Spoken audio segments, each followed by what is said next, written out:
दोस्तों नमस्कार। आज 14 अप्रैल है। बाबा साहब डॉक्टर भीमराव अंबेडकर जी का जन्मदिन है। आज हमारे साथ फिर एक बार जुड़ चुके हैं एडवोकेट भानु प्रताप सिंह और राष्ट्रीय जनहित संघर्ष पार्टी के जो राष्ट्रीय अध्यक्ष हैं। आज लॉकडाउन को 21वां दिन है और आज हमारे देश के प्रधानमंत्री जी श्री नरेंद्र मोदी जी ने देश को नाम एक संदेश दिया और लॉकडाउन को 3 तारीख तक बढ़ाने का संदेश दिया। आइए हम एडवोकेट भानु प्रताप जी से जानते हैं कि उनका इसके बारे में क्या कहना है। सर, जिस तरीके से लॉकडाउन को 3 तारीख तक बढ़ाया गया है, इसके बारे में आपका क्या कहना है? सभी साथियों को सबसे पहले जय भीम, नमो बुद्धाय। साथियों, आज देश के प्रधानमंत्री माननीय श्री नरेंद्र मोदी जी ने जो लॉकडाउन कोरोना के विषय में चल रहा है उसे 3 मई तक बढ़ा दिया। तकरीबन 24 मिनट का उनका इसके विषय पर भाषण रहा है। काफी बातें उन्होंने बताई। मैं एक एक करके बताऊंगा कि क्या उन्होंने कहा और क्या उन्होंने छुपाया है और क्या झूठ बोला है। सारी चीजें बताऊंगा, लेकिन उससे पहले मैं आज उस महामानव को कोटि कोटि नमन करना चाहता हूं, जिस महामानव के परोपकार के कारण, जिसके कर्मों के कारण मैं आज एडवोकेट हूं और इस देश में सम्मान का जीवन जी रहा हूं। करोड़ों लोग जिसकी बदौलत सम्मान का जीवन जी रहे हैं। सिंबल ऑफ नॉलेज, परम पूज्य बोधिसत्व बाबा साहब डॉक्टर भीमराव अंबेडकर जी, जिनका आज 129वां जन्म दिवस है। मैं उनको उनके पावन पुनीत चरणों में अपनी भावभीनी श्रद्धांजलि अर्पित करता हूं और आप सभी देशवासियों को बाबा साहब के जन्मदिन की बहुत बहुत बधाई देता हूं।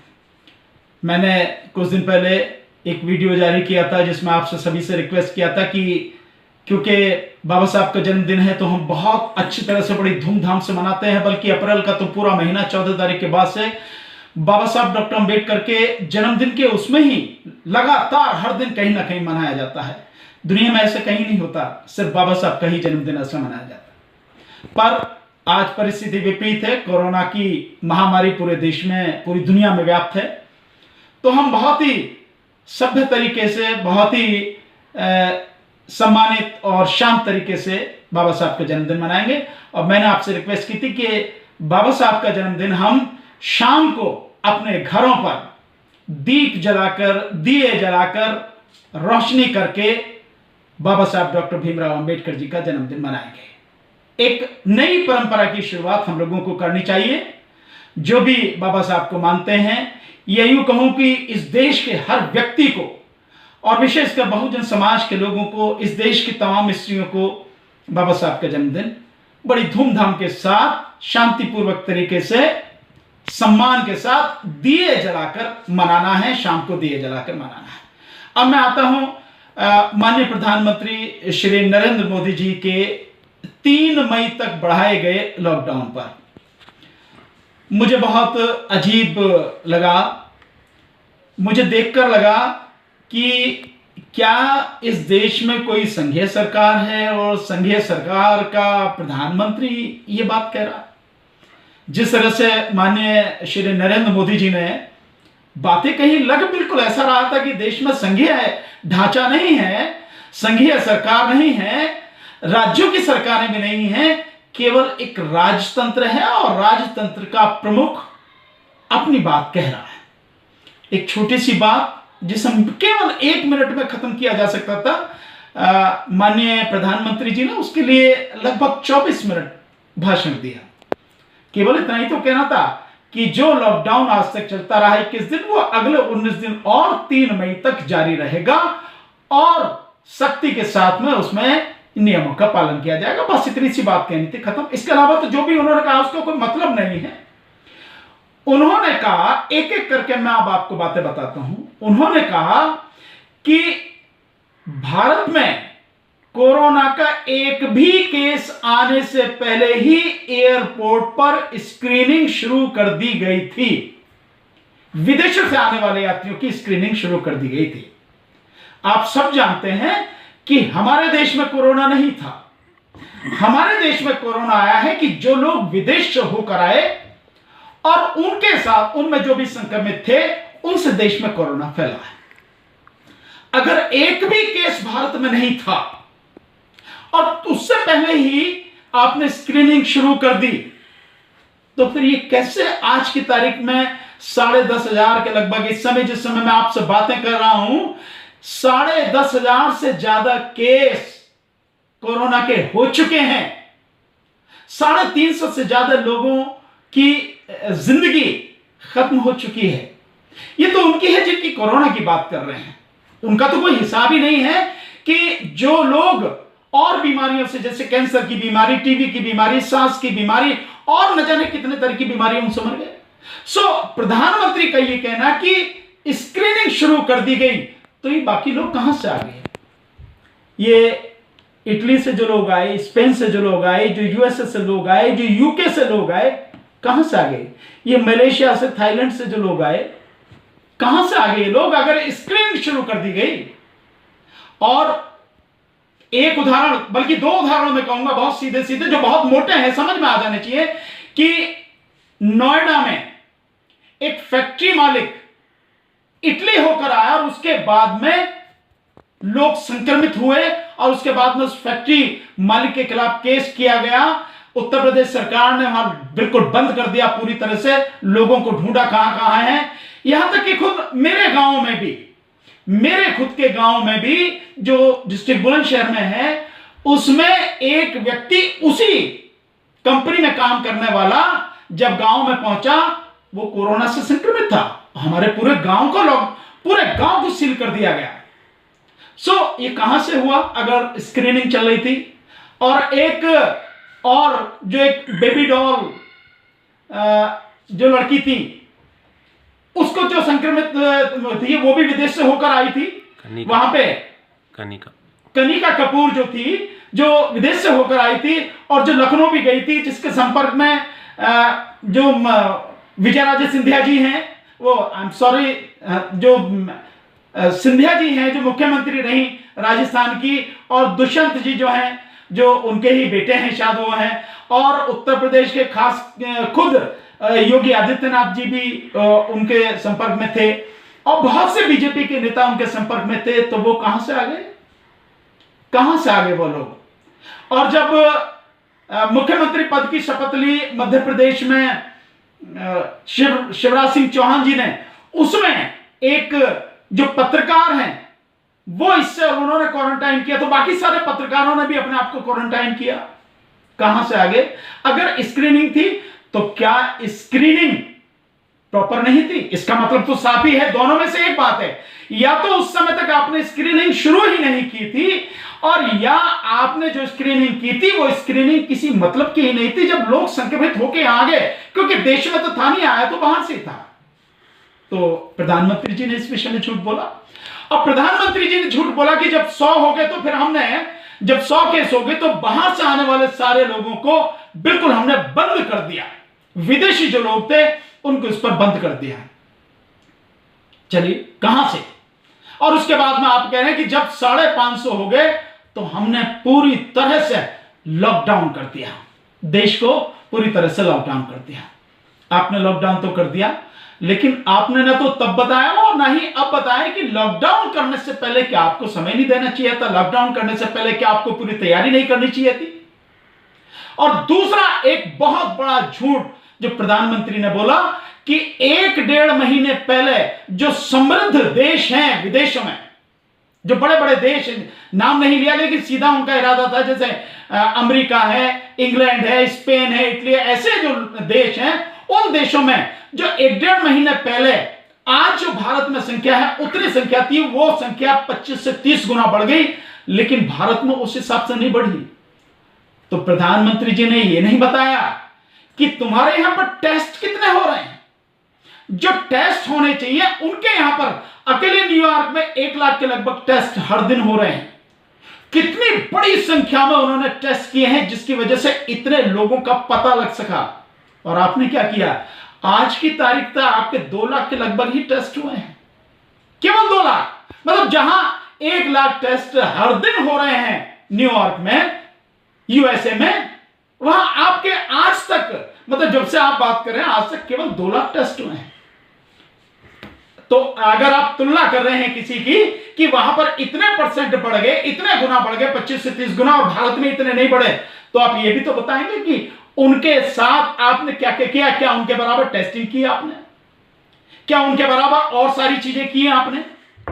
नहीं बताया प्रधानमंत्री जी ने। और एक और झूठ इसके अलावा प्रधानमंत्री जी ने बोला, और हमेशा गरीबों का नाम लेकर बहुत इमोशनली ब्लैकमेल माननीय प्रधानमंत्री जी करते हैं, हमेशा करते रहे हैं कि मेरी सर्वोच्च प्राथमिकताओं में जो हैं वो गरीब हैं, सर्वोच्च प्राथमिकताओं में एक वो गरीब हैं, उनके मैं कैसे दुख दूर कर सकूं, कैसे उनकी स्थिति को बेहतर कर सकूं, ठीक कर सकूं। आज तक आपने किया ही क्या है उनके लिए? बताएंगे जरा माननीय प्रधानमंत्री, क्या इस बात को बताएंगे कि आज तक आपने उनके लिए किया क्या है? बल्कि मैं या कोई भी देश का जो भी संवेदनशील व्यक्ति है वो सीधे सीधे कहेगा कि गरीबों की समस्याओं को बढ़ाने वाले, गरीबों की हालत को बद से बदतर करने वाले आप ही हैं। आपने उनकी जिंदगी को इतनी कठिन परिस्थितियों में डाल दिया जिसका कोई हिसाब नहीं है। आपने बिना सोचे समझे लॉकडाउन कर दिया। कम से कम 3-4 दिन का समय देना चाहिए था ताकि वो लोग पहुंच जाते, उनके खाने की व्यवस्था करनी थी। ये जिम्मेदारी आपकी थी जब आप स्टेप उठाने जा रहे हैं। और आप इस तरह से काम कर रहे हैं कि आप ही है करने वाले, बाकी कोई है ही नहीं इस देश में करने वाला। क्योंकि लॉकडाउन जैसे जरा से उसके लिए भी आप ही बात कहते हैं, आके आप ही वीडियो पे लोगों के सामने आके आप ही देश को संबोधित करते हैं। इससे कोई भी व्यक्ति कह सकता है 1 मिनट की बात थी, लेकिन आप कहते हैं तो आप ही अपने आप को प्रमुख दिखा रहे हैं कि आप ही बताना चाह रहे हैं कि आप ही सब कुछ, अहम ब्रह्मास्मि, कि सब कुछ आप है, वो आप दिखा रहे हैं। सो आपकी जिम्मेदारी है कि उनके लिए जो भी कुछ करना है ढंग से करना है, ताकि हर व्यक्ति तक खाने की कोई समस्या न रहे, अनाज पहुंचे, मास्क पहुंचे, सैनिटाइजर पहुंचे, जो इस बीमारी से लड़ने के लिए बहुत जरूरी है। आप ही कह रहे हैं, लेकिन आपने इसकी कोई व्यवस्था नहीं की। कुछ इस पूरे 24 मिनट के भाषण में भी आपने कुछ नहीं कहा इसके विषय में।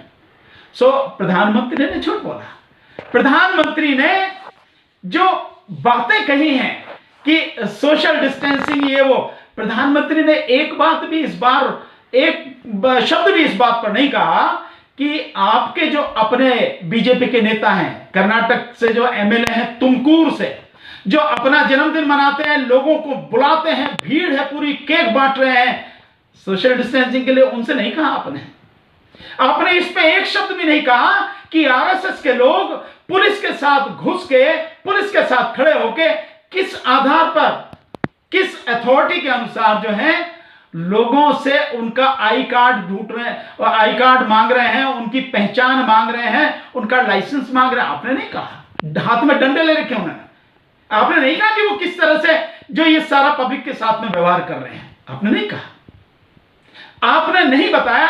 आपने कहा कि मेडिकल क्षेत्र में, इंफ्रास्ट्रक्चर में बहुत आगे बढ़ गए हैं हम। क्या आगे बढ़ गए आप? क्या आगे बढ़ गए? आपने बताया कि मेडिकल जो फैसिलिटी है इस देश में लोगों को कितनी, शायद आपको मालूम है या मालूम नहीं है तो और भी दुख की बात है, और मालूम है फिर भी आप उसको ठीक नहीं करना चाहते, तो इससे ज्यादा और दुखद कुछ हो नहीं सकता। माननीय प्रधानमंत्री जी, मालूम है आपको कि आप आज आपकी सरकार एक व्यक्ति पर केवल 92 रुपए 33 पैसे एक महीने में मेडिकल पे खर्च कर रहे हैं। यानी एक व्यक्ति के स्वास्थ्य के लिए सरकार एक महीने में हमारे देश में, भारत में 92 रुपए यानी 92 रुपीज 33 पैसा, और अगर एक दिन में बात कहें तो ओनली 3 रुपीज और 20 पैसा खर्च कर रही है। यह है इंफ्रास्ट्रक्चर, इसमें आप आगे बढ़े हैं, ये दिया है आपने। और अगर इसमें स्टेट वाइज अगर हम अलग देख लें तो शायद हिमाचल एक ऐसा राज्य है, हिमाचल प्रदेश, जिसमें सबसे ज्यादा खर्च किया जा रहा, पर वो भी कितना, 1 रुपए 70 पैसे के आसपास। ₹1.70 के आसपास। और अगर झारखंड की देखें जो सबसे वो है, तो वहां पे ₹1 भी एक दिन में नहीं पड़ता, ₹1 भी। ये स्थिति है आपकी। जो आप कहने की बात कर, आप कह रहे हैं ना कि हम इसमें आगे बढ़े हैं। आगे कितना बढ़े हैं आप? सिर्फ इस देश में प्राइवेट हॉस्पिटल बढ़े हैं और एक इंडस्ट्री के रूप में डेवलप हो गया। हेल्थ इंफ्रास्ट्रक्चर इस देश में प्राइवेट हाथों में एक इंडस्ट्री के रूप में डेवलप हो गया। गवर्नमेंट का आपका बजट है 69,000 करोड़, और मालूम है कि प्राइवेट जो लॉबी है, जो हॉस्पिटल्स की है, उनका बजट क्या है? उनका बजट है 8 लाख करोड़, 8 लाख करोड़। और वो प्राइवेट हॉस्पिटल्स हैं जो 4,500 रुपए, हालांकि आपको करना ही नहीं चाहिए था, आपने कहा कि 4,500 रुपए जो टेस्ट होना है कोरोना के, उसके प्राइवेट लैब वाले जो है टेस्ट के लिए ले सकते हैं। लेना ही नहीं चाहा। सुप्रीम कोर्ट ने पहले तो कह दिया कि भाई उनको एक भी पैसा नहीं लेना, फ्री में टेस्ट करने हैं, और बाद में फिर ये कर दिया कि नहीं, वो 4,500 रुपए एक टेस्ट के ले सकते हैं। मतलब ये स्थिति है। आप एक तरफ उन देशों की बात कर रहे हैं जो विकसित देश हैं, और इटली में तो सारे जो प्राइवेट हॉस्पिटल है सबका नेशनलाइजेशन कर दिया, राष्ट्रीयकरण कर दिया इस आपदा के समय में। आपने क्या किया है? आप तो टेस्ट भी फ्री नहीं करा पा रहे। जो टेस्ट होना है कोरोना का, उसे भी फ्री आप नहीं करा पा रहे हैं। और प्रधानमंत्री कहते हैं कि 220 लैब से ज्यादा आज की तारीख में काम कर रही हैं, लेकिन ये नहीं बताया कि वो लैब जो है आपके यहां पे टेस्ट कितने कर रही है पर डे? मात्र 15,000 टेस्ट आपके यहां हो रहे हैं। माननीय प्रधानमंत्री जी ने यह नहीं बताया कि राज्यों ने जितनी टेस्टिंग किट आपसे मांगी हैं, क्या आपने उन्हें प्रोवाइड करा दी हर राज्य को? क्या आपने पीपीई, पर्सनल प्रोटेक्शन इक्विपमेंट वाली किट राज्यों को उपलब्ध करा दी जितनी उन्होंने मांगी है? आपने इसके विषय में कोई डाटा नहीं दिया। क्या मास्क आपने प्रोवाइड करा दिए? जिस मास्क की बात कर रहे हैं, जो मास्क बहुत जरूरी है, क्या आपने प्रोवाइड करा दिए राज्य को? क्या आपने जो सारे डॉक्टर्स हैं, आपने तो सीधे सीधे बात की, आपने राज्यों को तो कहा ही नहीं। आपने ये नहीं कहा कि राज्यों की यह जिम्मेदारी है कि इस चीज को देखें, नीचे गांव लेवल तक देखें और इसको बहुत अच्छी तरह से वॉच करें, और केंद्र से जितनी भी मदद चाहिए वो मदद उनको मिलेगी। आपने ऐसा कहीं भी नहीं कहा। आपने तो सीधे सीधे कहा कि हर कस्बे, हर जिले, हर राज्य और हर थाने, मतलब थाने तक को भी कहा आपने, हर थाने को ये देखा जाएगा, वॉच किया जाएगा कि वो सही तरीके से इसमें काम कर रहे नहीं कर रहे हैं, इन्होंने रोका नहीं रोका। तो आप सीधे सीधे ये तो ऐसे होगी जैसे राजतंत्र में है कि एक राजा है जो मन में आ रहा है, जो कह रहा है कि हाँ मेरा आदेश ही सब कुछ है, वो करने के बाद इसके विषय में आपको राज्यों को नहीं कहना, आपको नहीं कहना चाहिए था। ये संघीय ढांचा है, राज्यों को साथ लेके चलना था, राज्यों के साथ पूरी चट्टान की तरह, ताकत की तरह खड़ा होना था, उन्हें किसी भी तरह की परेशानी नहीं होने देनी थी। आपने तो नहीं कहा। आपको कहना चाहिए था राज्यों की जिम्मेदारी है कि मंडल लेवल पर, डिस्ट्रिक्ट लेवल पर, तहसील लेवल पर, ब्लॉक लेवल पर, और उसके नीचे न्याय पंचायत लेवल पर, और नीचे सबसे नीचे गांव लेवल तक देखें कि कहीं किसी तरह से ये स्प्रेड ना हो। ये जिम्मेदारी उनकी है और सेंटर उनको हर तरह की मदद देगा। आज तक आपने मदद क्या दी है? राज्य लगातार आपसे मदद की मांग रहे हैं, आपने कोई मदद अभी तक उनको नहीं दी। इसके विषय में एक शब्द भी नहीं कहा आपने कि आप कितनी मदद दे रहे हैं उनको। आप 20,000 करोड़, आप 20,000 करोड़ राजपथ जो है, राष्ट्रपति भवन से लेकर इंडिया गेट तक राजपथ जो है उसे डेवलप करने के लिए आपने बजट रखा हुआ है। नया संसद भवन बना रहे हैं, बताएंगे आपकी क्यों बना रहे हैं? आप नया संसद भवन क्यों बना रहे हैं वर्तमान परिस्थितियों में? क्या ये हमारा वर्तमान संसद भवन काफी नहीं है क्या? इससे अलग आप संसद भवन बना रहे, क्यों? आज की परिस्थिति में क्यों बना रहे हैं? आपने 20,000 करोड़ रुपए का उसके लिए बजट रखा हुआ है, पूरा इलाका डेवलप करने के लिए राजपथ का। क्यों? इतने छोटे से इलाके के लिए आपने 2-2.5 से 3 किलोमीटर का जो इलाका है उसे डेवलप करने के लिए 20,000 करोड़, और पूरे देश के लिए आप बजट क्या दे रहे हैं? 15,000 करोड़ एक बार आपने दिया और 15,000 करोड़ दोबारा आपने दिया। अभी भी पहुंचा है नहीं पहुंचा इसकी कोई गारंटी नहीं। आपने किसानों को 2,000 की जो उनकी किस्त है वो देने की बात कही अप्रैल के फर्स्ट वीक में, वो भी आपने, वो अलग से नहीं है, जो उनको ऑलरेडी आपने देने का पहले ही आपने बजट में कहा था, उसी के एडवांस में आप दे रहे हैं। लेकिन कितना दिया है? आपकी वेबसाइट पर जाकर अगर आप देखें तो 7,500 करोड़ रुपए ही आपने उसके लिए इश्यू किए हैं, और 8-8.5 करोड़ आप जो है उनकी बात कर रहे हैं कि उनको देना है। सो इस हिसाब से कैसे हो जाएगा? कैसे? जरा आप गणित लगा के देखें कि जो आपने दिया है क्या वो उन सब के लिए पूरी तरह से हो पाएगा कि नहीं। 8,69,00,000 लोगों के लिए आपने 2,000 रुपए की किस्त देने की बात करी, और सीधा सीधा अगर इसका करें 8,69,00,000 तो 8 दूनी 16, 7 दूनी 14, तकरीबन 17,400 करोड़ रुपए, 17,400 करोड़ रुपए चाहिए, और आपने केवल 7,500 करोड़ ही इश्यू किए उसके लिए, किसानों को जो किस्त देनी है। आप मनरेगा के लिए देने की बात कर रहे हैं, और आप देखिए तमाशा, आपने देखा हो कि मनरेगा के लिए जो आपने 500-500 रुपए भेजने की बात करी है, आपने लोगों को घरों में बंद कर दिया। जो लोग लेने गए उनको लोगों पर जो है पुलिस ने जो है लठ बजा दिया, उन्हें मिला नहीं, कई लोगों को पैसे भी नहीं मिले। वो आपने मुरैना की स्थिति में देखी हुई कि वो महिलाएं गई और 500-500 रुपए उनको जो FIR कर दी गई, और उन्हें 10-10 हजार के मुचल के देने पड़े। सो आप कर क्या रहे हैं? क्या करना चाहते हैं? क्या कहना चाहते हैं? सोशल डिस्टेंसिंग बनाए रखें, ये तो पहले से ही चल रहा है, इसका कड़ाई से पालन करें, पहले से चल रहा है। बुजुर्गों की देखभाल रखें, सब लोग कर रहे हैं, आपके कहने की क्या जरूरत है? सब लोग अपने बुजुर्गों का पालन कर अच्छी तरह से देखभाल कर रहे हैं, कहां कोई दिक्कत है? लोगों के, गरीब लोगों की मदद करने की बात कही, जितना जिससे हो पा रहा है वो करने की कोशिश कर रहा है, इस हालत में भी कि जबकि लॉकडाउन है। और आप काढ़े पिलाने की बात कर रहे हैं, कभी चाय पिलाते हैं, कभी काढ़ा पिलाते हैं। एक ऐप की आप जो है प्रमोशन कर रहे हैं, जो आपने ऐप बनाया है उस ऐप की प्रमोशन कर रहे हैं आप। मतलब क्या है ना, क्या चाहते हैं? आपने क्या बताया? क्या आपने ये बताया कि केंद्र सरकार इतना बजट, इतना पैसा इस कोरोना वायरस की लड़ाई के लिए दे रहा है, और इतना दे दिया गया है? राज्य आपसे मांग रहे हैं लगातार, कितना दिया आपने? ये नहीं बताया आपने कि कितना दिया। राज्य मांग रहे हैं। अशोक गहलोत राजस्थान के मुख्यमंत्री हैं, उन्होंने कहा कि आप राज्यों को 1 लाख करोड़ रुपए इस संकट के समय में दीजिए। कितना दिया है आपने? बताया आपने? पीएम केयर फंड जो आपने बनाया है, बिल्कुल गलत तरीके से बनाया है, उस पीएम केयर फंड में अभी तक कितना पैसा आया आपने बताया? और उस पीएम केयर फंड से कितना पैसा आपने इस कोरोना लड़ाई के लिए दिया है? ये राज्यों को दिया या किसी को भी दिया?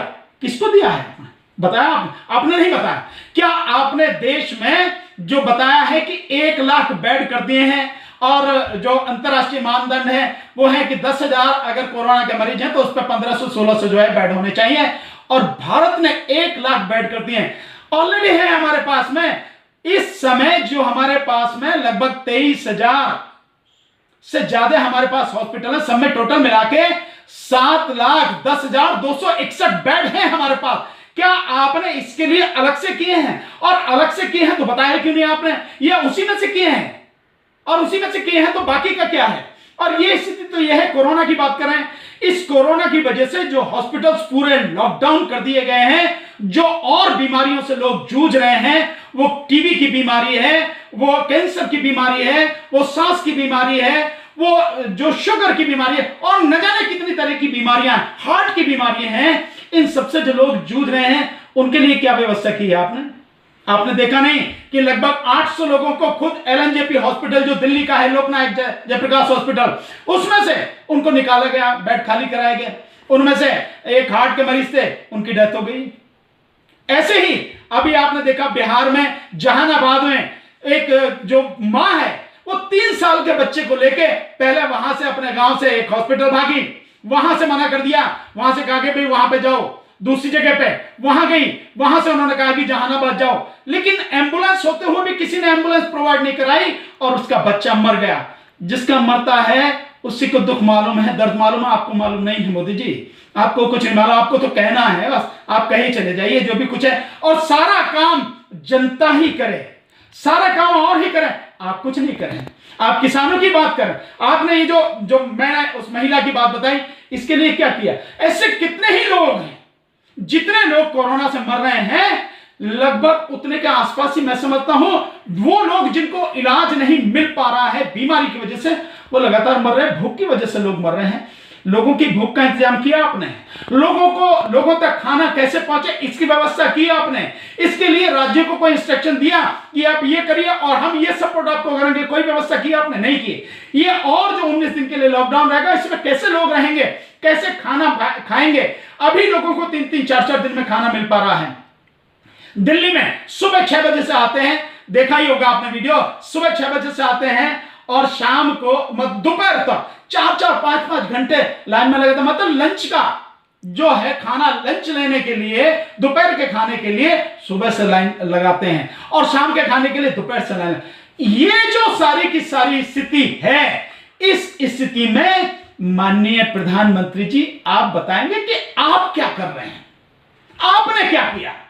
डॉक्टर्स को, नर्सिस को, लैब स्टाफ को, पैरामेडिकल स्टाफ को, सफाई कर्मचारियों को, उनको पर्सनल प्रोटेक्शन इक्विपमेंट वाली किट देने के लिए, मास्क देने के लिए, सैनिटाइजर देने के लिए और जो है उनको सर्जिकल ग्लव्स देने के लिए आपने क्या किया है? क्या बताया है आपने? आप ये भाषण देने आए, आपने 24 मिनट तक भाषण दिया और भाषण देकर आप चले गए। मतलब कुछ भी हो, आपने कुछ नहीं करना, केवल भाषण देना है। ये कोई भी कर सकता था, 1 मिनट का काम था जो आपने किया। सो मेरा आपसे माननीय प्रधानमंत्री जी निवेदन है, आपको आने की जरूरत नहीं बार बार। आपने जैसे जो है एक मेडिकल बुलेटिन शाम को 4 बजे आपका एक अधिकारी देता है, उसी को कर दो, वही दे देगा सारा सब कुछ। किसानों के लिए आपने क्या किया? बात रहेगी मेरी किसानों के लिए। किसानों के लिए क्या आपने उत्तर प्रदेश में गन्ना किसानों का 9,000 करोड़ रुपया गन्ना मिल मालिकों पर पड़ा, उसके लिए कोई डायरेक्शन दी आपने? उसके लिए कोई इंस्ट्रक्शन आपने दी कि वो पैसा इस विकट परिस्थिति में, इस दुख की परिस्थिति में पहुंच जाए? इसके अलावा 34,000 करोड़ रुपया जीएसटी का जो राज्यों का हिस्सा है वो आपने अभी तक दबा के रखा है, आपके पास में, सेंटर के पास में है, आपने अभी तक नहीं दिया, वो लगातार आपसे मांग रहे हैं। आपने सीएसआर फंड, जो कोऑपरेटिव सोशल रेस्पॉन्सिबिलिटी फंड है, आपने उसको ऐड कर दिया, उससे जो है पीएम केयर फंड से आपने उससे ऐड कर दिया। कैसे कर दिया आपने? और आप जो ये सारी की सारी चीजें कर रहे हैं कि आपने जो है, जो सांसद हैं उनकी जो 2 साल की जो पूरी निधि है, जो सांसद निधि है 5 करोड़ पर ईयर के हिसाब से एक सांसद की जो अपने क्षेत्र में लगाने के लिए, वो सारी की सारी आपने 2 साल के लिए फीस कर दी। ठीक है, बाकी और सारी चीजें आपने क्या की हैं? मतलब ये जो सारा पैसा किया गया है कहां है? इसके अलावा आपको बहुत बड़ा फंड वर्ल्ड बैंक से, आईएमएफ से और एशियन डेवलपमेंट बैंक से मिलने वाला है। आपको आईएमएफ से मिलने वाला है $4 बिलियन, यानी लगभग 30,000 करोड़, और आपको वर्ल्ड बैंक से मिल रहा है $1 बिलियन, यानी लगभग 7,630 करोड़, और आपको मिलना है एशियन डेवलपमेंट बैंक से $2.2 बिलियन, यानी कि लगभग 16,000 करोड़ रुपया। तो तकरीबन 54,000 करोड़ रुपया आपको यहां से मिलने वाला है। ये जो है इस विकट परिस्थिति में, इस कोरोना की परिस्थिति में दुनिया भर को जो मदद दी जा रही है, भारत भी उसमें से एक, इतना पैसा मिलने वाला। हिसाब दे पाएंगे इसका? अभी जब आएगा सारा सब कुछ है, क्या इस पैसे को इस देश के स्वास्थ्य विभाग में, स्वास्थ्य के क्षेत्र में लगाना जरूरी नहीं है? बस मैं यही आपसे कहूंगा कि कहने को बहुत कुछ है लेकिन दिया कुछ नहीं है। बस प्रधानमंत्री जी को भाषण देना, भाषण देकर चले गए हैं, झूठ बोलना था, झूठ बोलकर चले गए हैं। मैं तो इतनी ही बात कहता हूं, इस देश में कोरोना से भी बड़ी बीमारी जो है, वो बीमारी है हमारे माननीय प्रधानमंत्री जी की सोच और उनकी कार्यप्रणाली। उन्होंने एक शब्द भी इस बात पर कहा कि जो गोदी मीडिया है, वो गोदी मीडिया किस तरह से इस देश में सांप्रदायिकता फैला रहा, धर्म के नाम पर इस देश में आग लगाने की कोशिश कर रहा और लगातार झूठ बोल रहा है। जिस झूठ को आपने देखा होगा लगातार उत्तर प्रदेश की पुलिस ने, चाहे वो फिरोजाबाद की पुलिस हो, चाहे सहारनपुर की पुलिस हो और चाहे नोएडा की पुलिस हो, उन्होंने पर्दाफाश किया। उन्होंने कहा कि ये झूठी खबरें हैं। वो चाहे अमीश देवगन हो, चाहे जो आपका चौरसिया हो, ये सारे के सारे जो लोग हैं, इन्होंने कहा। एक शब्द भी माननीय प्रधानमंत्री जी ने बोला नहीं? बोला, ये बोलना था। खैर, मैं तो ये कहूंगा कि केवल एक भाषण था, 3 तारीख तक बढ़ाना था, बढ़ा दिया। मैं लोगों से यही कहूंगा कि बहुत ईमानदारी से इस महासंकट के समय में नियमों का पालन करें,